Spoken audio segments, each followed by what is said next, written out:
Hey everybody, welcome back to my channel. My name is Stephanie Bree. I've been having a hell of a day today. I'm not going to get into it here, but you can read up on Twitter.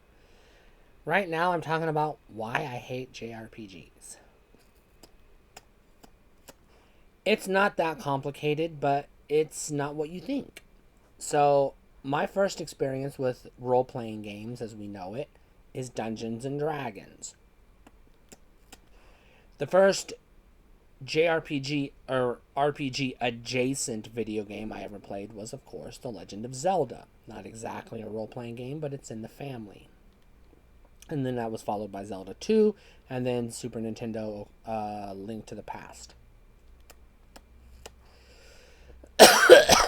So I started playing role playing computer games, mostly the SSI Dungeons and Dragons games.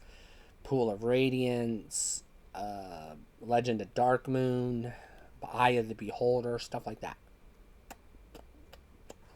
And then as time went on, I had dabbled in the JRPG genre. I tried Final Fantasy on the NES, couldn't get into it. I tried Dragon Warrior on the NES, couldn't get into it. I tried Final Fantasy 3, I tried Chrono Trigger, I tried Act Razor. I tried Tales of Symphonia on the GameCube.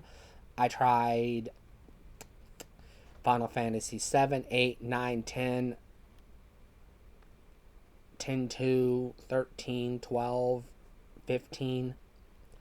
I tried Legend of Dragoon on the PlayStation. Breath of Fire, Super Nintendo, and PlayStation. And I noticed a pattern.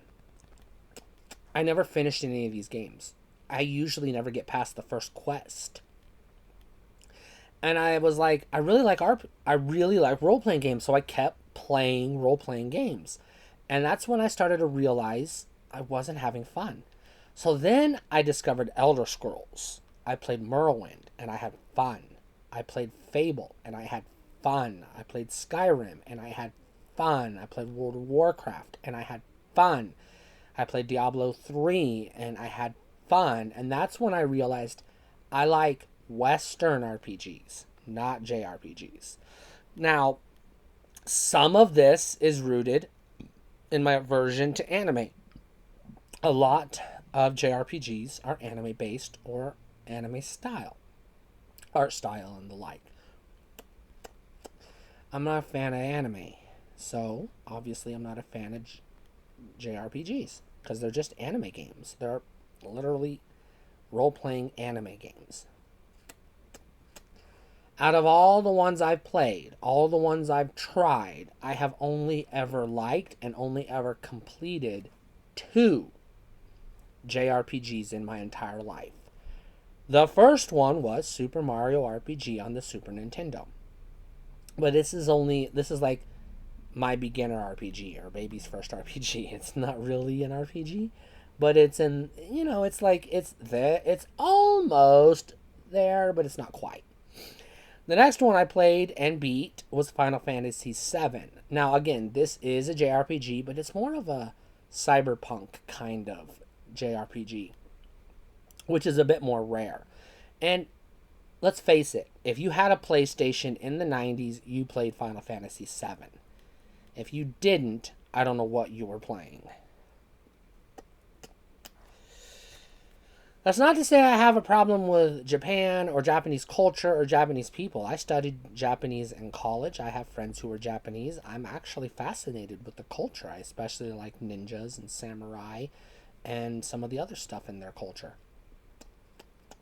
And there are some, not many, but some anime I do like, but just not a lot. And I love Sega and everything they've done, and I used to past tense love Nintendo and everything they've done. And I'm currently a big fan of Sony and almost everything they do. Those are all Japanese companies.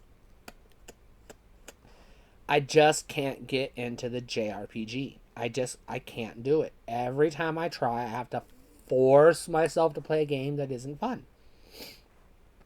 It's a lot of it's the turn-based.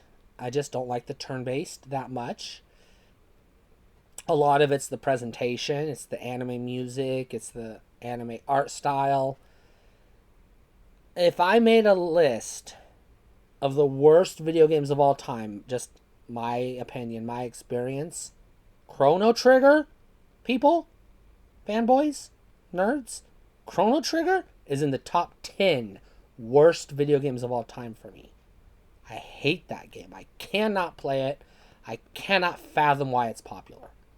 I do not like JRPGs.